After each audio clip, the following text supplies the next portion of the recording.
YouTube சேனலுங்கிறது இப்போது லட்சக்கணக்கான channels வந்து உருவாகிருச்சு. அதுலேயும் லேடிஸ் வந்து வீட்டில் இருந்துக்கிட்டு என்ன பண்ணலாம் அப்படின்னு யோசிக்கும் போது முதல்ல யோசனை வர்றது யூடியூப் சேனல் வச்சு ரன் பண்ணலாம் அப்படிங்கிறது தான். அதுலேயும் முக்கியமாக இந்த பூஜை கண்டென்ட் எடுத்து பண்ணுறவங்களுக்கு தான் இந்த மாதிரியான கொஷின்ஸ் எல்லாமே வருது. வீடியோ பார்க்குறது மட்டும் இல்லாமல் போகிற போக்கில் ஒரு கமெண்ட்டையும் தட்டி விட்டுட்டு போயிடுவாங்க. நான் நிறைய வீடியோஸில் இந்த மாதிரி பார்த்துருக்கேன். வீடியோக்காகவே பூஜை பண்ணுவீங்களா, வீடியோக்காக மட்டும்தான் நீங்கள் இதெல்லாம் பண்ணிகிட்ருக்கீங்க, நீங்கள் வந்து ஆத்மார்த்தமாக எதுவுமே செய்ய மாட்டீங்க அப்படின்னு ஈஸியாக சொல்லுவாங்க.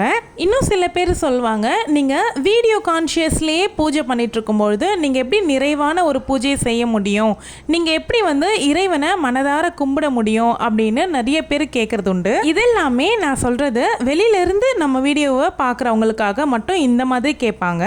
நம்மளுடைய சொந்தக்காரங்க மத்தியில் எப்படி சொல்லுவாங்க அப்படின்னா, என்னைக்காவது ஒரு நாளோ அல்லது 2-3 நாளோ நம்மளால் முடியலை, செய்ய முடியாத ஒரு சூழ்நிலையில் இருக்கோம் அப்படின்னும் பொழுது ஒரு பண்டிகையோ இல்லை ஏதோ ஒன்று, ஒரு நல்ல நாட்களோ ஏதோ ஒன்று செய்ய முடியல, அந்த நேரம் நம்ம விட்டுட்டோம் அப்படின்னா அவங்களுக்குள்ள என்ன பேசிக்குவாங்க அப்படின்னா, வீடியோக்காக மட்டும்தான் இவங்க வந்து பூஜை பண்ணுறாங்க, மற்றபடி எல்லாம் மனசால் கும்பிடுறது கிடையாது அப்படிங்கிற மாதிரி ஒரு வந்து பேச்சு நடக்கும். நான் என்ன சொல்கிறேன் அப்படின்னா, வீடியோக்காகவே நாங்கள் பூஜை பண்ணுறதாவே நீங்கள் வச்சுக்கோங்களேன். சரி, நீங்கள் இதையே நீங்கள் எடுத்து பண்ணுவீங்களா சொல்லுங்கள். பேசுகிற எல்லாருமே வந்து இதே மாதிரி ஒரு வீடியோ எடுத்து அதை எடிட் பண்ணி அதுக்கு ஒரு தம்ப்நெயில் கொடுத்து அதுக்கு ஒரு டேக் கொடுத்து டிஸ்கிரிப்ஷன் கொடுத்து அதுக்கு வாய்ஸ் ஓவர் கொடுத்து இந்த அளவுக்கு எஃபெக்ட் போட்டு ஒரு வீடியோவை நீங்கள் ரெடி பண்ணி காமிங்க, அப்புறமா நான் ஒத்துக்கிறேன்.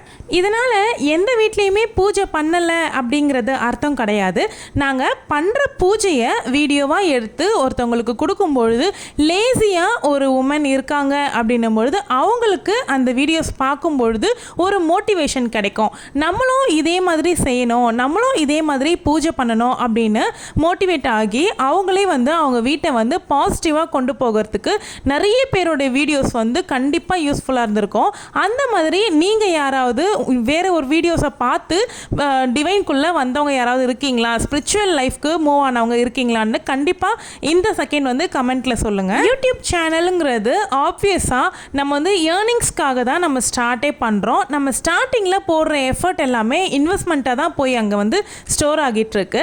ஸோ வந்து ஒரு எஃபர்ட் போட்டு ஒரு வீடியோ பண்ணி போடுறாங்க அப்படின்னும் பொழுது முடிஞ்ச வரைக்கும் அந்த வீடியோ பார்த்துட்டு உங்களால் என்ன பாசிட்டிவாக கமெண்ட் கொடுக்க முடியுமோ அவங்கள வந்து பாசிட்டிவாக என்கரேஜ் பண்ணுங்கள். நெகட்டிவ் கமெண்ட்ஸ் போடுறதுனால உங்களுக்கு அந்த செகண்ட் முடிஞ்சு போயிடும். ஆனால் அவங்க ஒரு நெகட்டிவ் கமெண்ட்ஸ் பார்த்துட்டு பாசிட்டிவாக எடுத்துகிட்டு போகிறவங்க நிறைய பேர் இருக்காங்க. இருந்தாலும் அதே பார்த்துட்டே விட்டுட்டு இதோடு விட்டுறலாம் அப்படின்னு அதை வந்து பேக்வேர்டு வாங்குறவங்களும் இருக்காங்க. வீடியோ எடுத்துக்கிட்டே வந்து சுவாமி கும்பிடும்பொழுது கவனச்சிதைவு ஏற்படும் அப்படின்னு நிறைய பேர் சொல்கிறீங்க. ஆனால் நாங்கள் வந்து வீடியோவை ஆன் பண்ணி விட்டுட்டு நம்மளுடைய வேலையே செய்கிறோம். அதன் பிறகு ஃப்ரீயாக இருக்கும் பொழுது தான் அந்த வீடியோ வந்து எடிட் பண்ணி உங்களுக்கு கொடுக்குறோம். எத்தனையோ பெண்கள் வந்து இந்த மாதிரி பூஜை வீடியோஸ் எல்லாமே பார்த்து அவங்க வீட்லேயும் சுவாமி கும்பிட்டு நிறைய பலன்களை அனுபவிச்சிருப்பாங்க. அந்த மாதிரி இருக்கிறவங்க இந்த வீடியோ கீழே கமெண்ட்டில் சொல்லுங்கள் நீங்கள் என்ன நினைக்கிறீங்க அப்படின்னு. குக்கிங், கார்டனிங் மாதிரி இந்த பூஜைவுமே ஒரு கண்டென்ட் தான். நம்ம என்ன எப்படி பூஜை பண்ணுறோமோ அதை தான் வீடியோவாக கொடுத்துட்ருக்கோம். சேனல் பிடிச்சா சப்ஸ்கிரைப் பண்ணிக்கோங்க. தேங்க்யூ.